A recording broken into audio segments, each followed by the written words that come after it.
अस्सलाम वालेकुम। Economy matters में खुशामदीद। मैं हूं शाहजेब अहमद। सबसे पहले शामिल करेंगे टॉप स्टोरीज। रवा माली साल मुआशी तरक्की की रफ्तार 3.75 से 4.75% तक रहेगी। Governor state bank Jameel Ahmed की इजलास में गुफ्तगू। कहा, पहली शशमाही के दौरान ही 1400 अरब रुपए से जायद के ज़रई कर्ज दिए गए। इंडस्ट्री की सुनी गई, हुकूमत ने 101 अरब रुपए की क्रॉस सब्सिडी खत्म कर दी। सनती शोबे के लिए बिजली 4 रुपए 4 पैसे फी यूनिट सस्ती। बुनियादी टैरिफ अब 29 रुपए 54 पैसे पर आ गया। और PIA में 20 नए तैयारे शामिल करने का प्लान। एयरबस बोइंग से मुज़ाकरात जारी, जल्द फराहम करने की यकीन दहानी। PIA कंसोर्शियम के सरबरा आरिफ हबीब की गुफ्तगू। स्टोरीज आपने जानी, कुछ जिक्र करेंगे गैर मुल्की करेंसियों का। इंटरबैंक में अगर देखा जाए, डॉलर की कदर में फिर 1 पैसे की कमी देखी जा रही है, जिसके बाद इसकी कीमत 279 रुपए 65 पैसे पर आ गई है।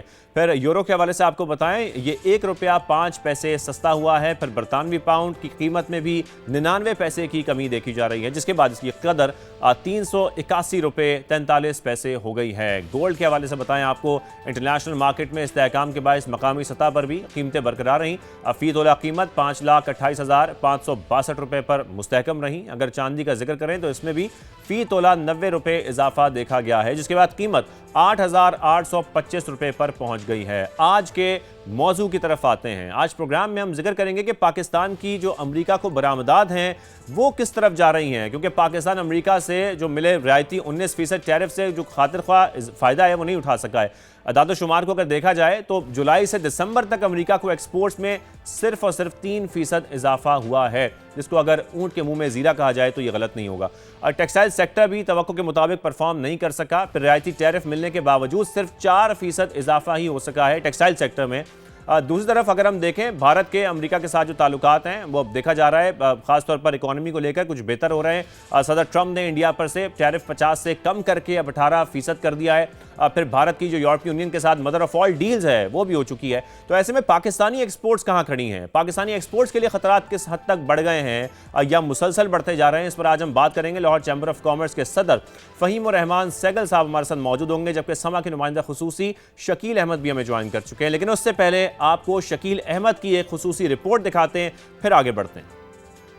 पाकिस्तान की जानिब से 19% रियायती अमरीकी टैरिफ से खातिर खा फायदा न उठाए जाने के बाद हमसाया मुल्क की अमरीका के साथ 18% मुमकिना डील और यूरोपीय यूनियन के साथ फ्री ट्रेड एग्रीमेंट पाकिस्तानी बरामदात के लिए एक बड़ा चैलेंज बन गया है। अमरीकी मंडी में पाकिस्तान की बरामदात में 3 से 4% तक इजाफा रिकॉर्ड। जुलाई तक दिसंबर 2025 पाकिस्तान ने 3 अरब डॉलर तक की मसनूआत अमरीका को बरामद की। इसी अरसे के दौरान अमरीका से 1 अरब 62 करोड़ डॉलर मालियत का सामान दरामद किया गया। गुज़श्ता साल इसी मुद्दत में अमरीका को 2 अरब 90 करोड़ डॉलर की मसनूआत बेची गई थी। यूं रवां साल 6 माह में बरामदात में 3% यानी सिर्फ 8 करोड़ 90 लाख डॉलर का इजाफा हुआ।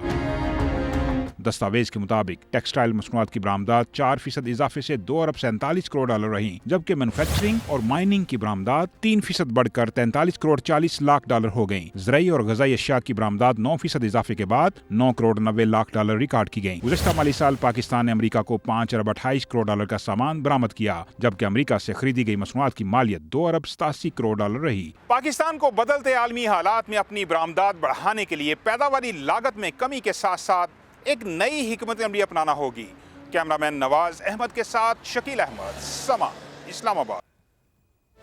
शकील की खुसूसी रिपोर्ट आपने देखी। शकील हमारे साथ लाइन पर मौजूद भी हैं। शकील, बहुत शुक्रिया। शकील, क्या हम ये कहें कि ये जो 3% का इजाफा है ये काफ़ी है, और फिर जो हुकाम हैं वो इस बारे में क्या कह रहे हैं, वो खुद मुतमईन है इससे?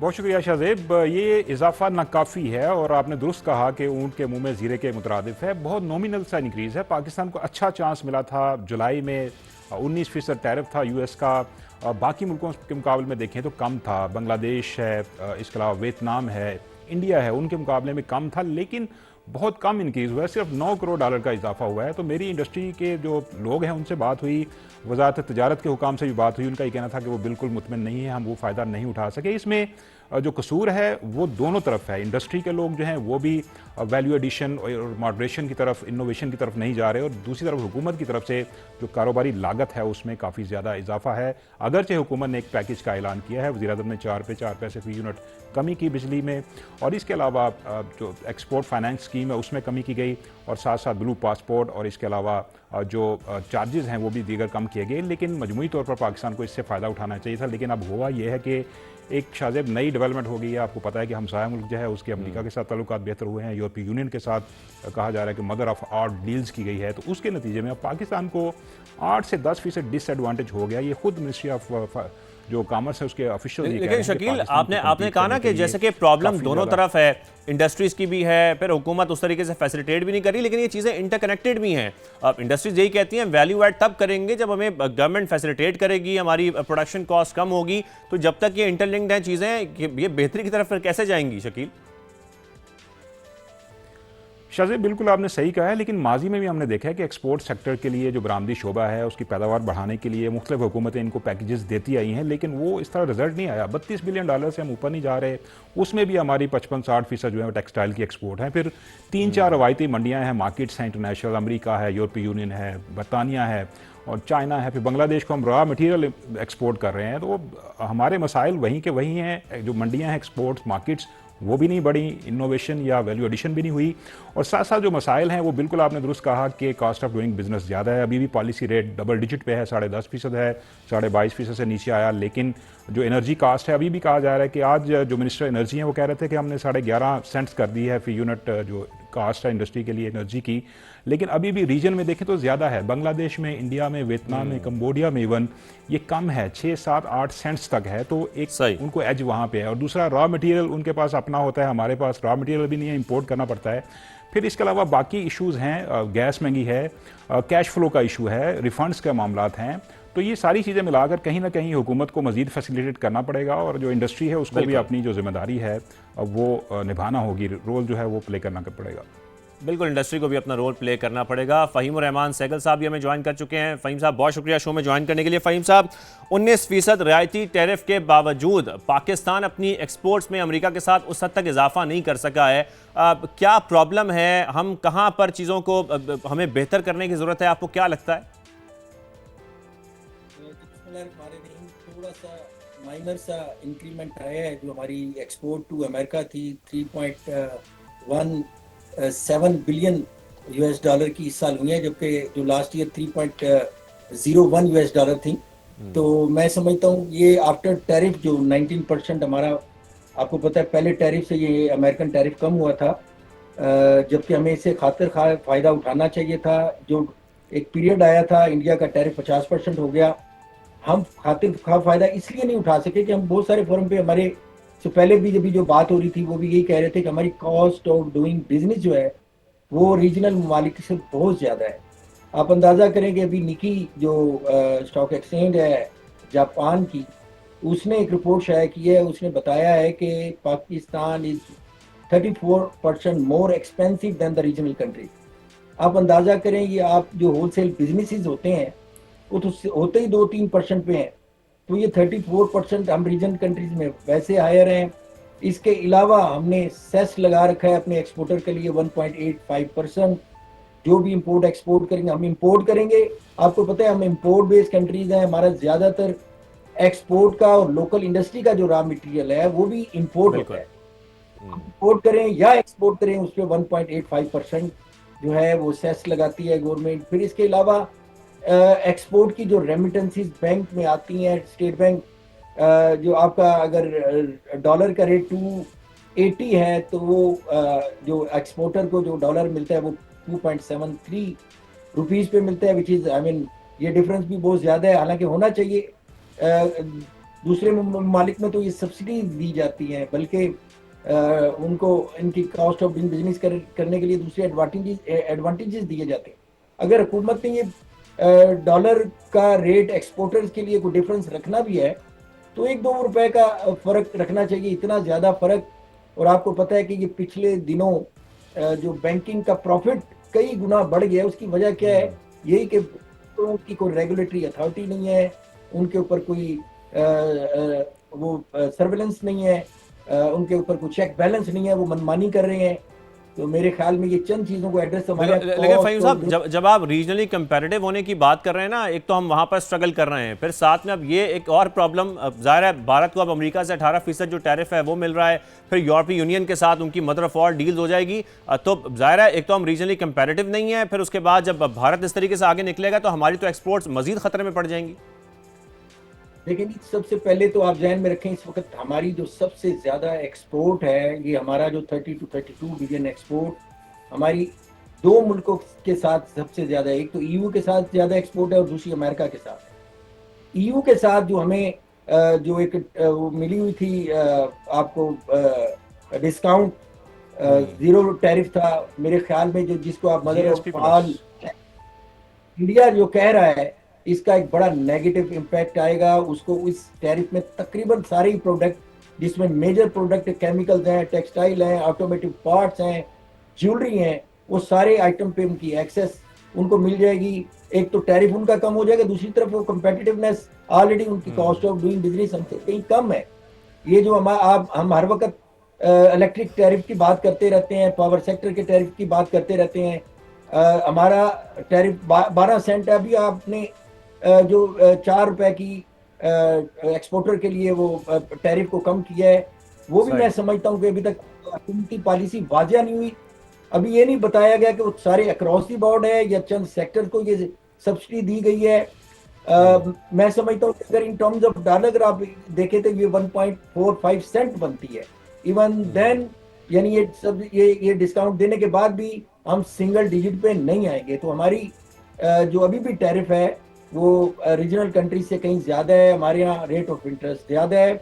हमारे यहाँ जो एफबीआर के सर्वेलेंस हैं, हमारे यहाँ जो एफबीआर की हरासमेंट है, वो भी हमारे जो मुकामी जो इंडस्ट्री है, एक्सपोर्टर्स हैं, उनको सही तरीके से काम करने नहीं दे पा रही। तो मैं समझता हूँ कि डिपार्टमेंट को भी अपना किरदार फैसिलिटेटर का यानी इख्तियार अदा करना चाहिए, फैसिलिटेट अदा करना चाहिए। बिल्कुल। और हम जीएसपी प्लस जैसी रियायत पर हैं, जबकि हम जब भारत की बात कर रहे हैं तो वो एक बाकायदा फ्री ट्रेड डील पर है। हमारे साथ रहिए रहमान साहब भी, और साथ में शकील भी हमारे साथ मौजूद हैं। यहाँ पर एक ब्रेक शामिल करते हैं, ब्रेक के बाद वापस आते हैं।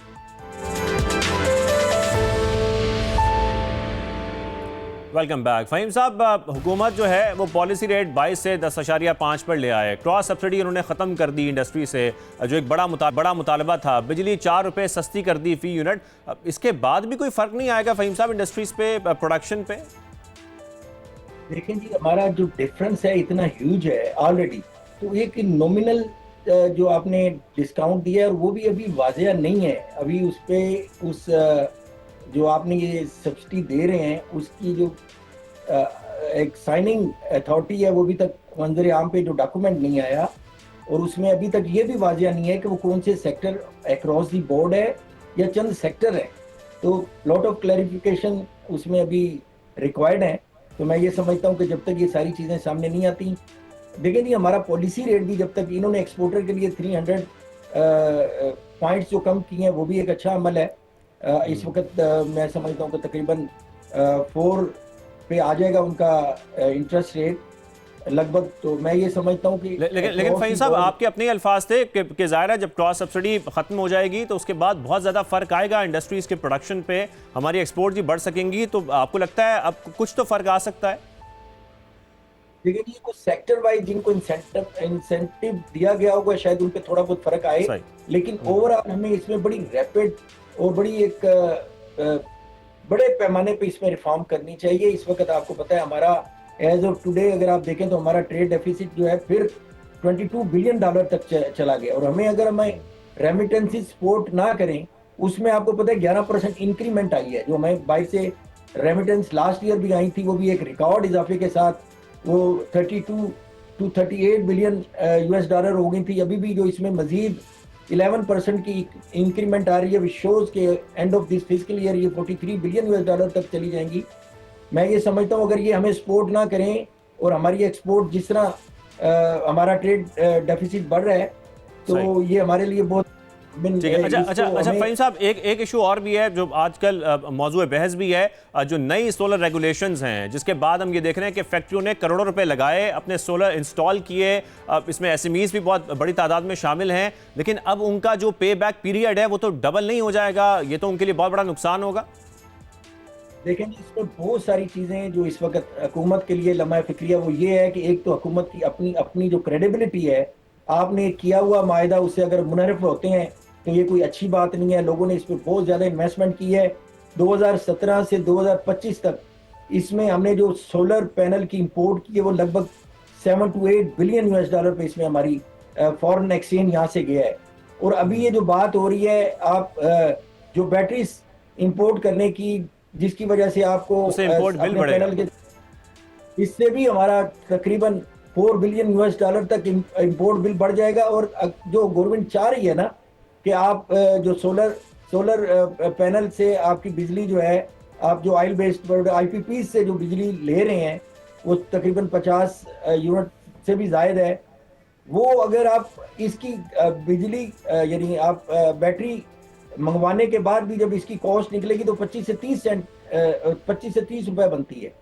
इतनी ह्यूज इन्वेस्टमेंट करा के फिर आप अपना टारगेट फिर IPPs के अपनी आप जो ऑयल बेस्ड आपकी प्रोडक्शन है इलेक्ट्रिसिटी की, उसकी तरफ नहीं जा सकते। मैं ये समझता हूँ कि IPPs का जो ट्रेड जो IPPs का सर्कुलर डेट है IPPs को देने के लिए, उसका बोझ सार्फिन पे डाला जा रहा है। और आपको ये पता है कि इन्वेस्टमेंट इसमें ज़्यादातर लोगों ने जो किया है घरेलू सार्फिन ने की है। और इसके साथ साथ जो कॉटेज इंडस्ट्री से वाबस्ता लोग थे उन्होंने इसमें बड़ी ह्यूज इन्वेस्टमेंट की हुई है। कुछ बैंकों से कर्जे लेके, कुछ अपनी चीज़ें बेच के आप अपने बिजनेस को, अपने घर को, उन्होंने जो एक इन्फ्लेशन थी, आपको पता है कि सबसे ज़्यादा इस वक्त जो आम घरेलू सारिफ है उसका भी जो मेन खर्चा है वो बिजली का बिल है। बिल्कुल, घरेलू सारिफीन भी, फिर इंडस्ट्रीज भी, छोटी फैक्ट्रियां भी, सब इससे ज़ाहिर है मुतासर हो सकती हैं। शुक्रिया फ़हीम रहमान सहगल साहब, आपने हमें शो में ज्वाइन किया। शकील, आप भी हमें शो में ज्वाइन किए हुए थे और आपने भी तफसील में आगाह किया, रिपोर्ट हमने आपकी देखी। तो नाजरीन, जिस तरीके से गुफ्तगू हो रही है, इंडस्ट्रीज़ को फैसिलिटेट करने की बात हो रही है, ये तमाम तर स्टेप्स लेने होंगे, कोशिश भी की जा रही है। इसी तरीके से हमारी एक्सपोर्ट्स में इजाफा किया जा सकता है। इजाज़त दीजिए, अल्लाह हाफ़िज़।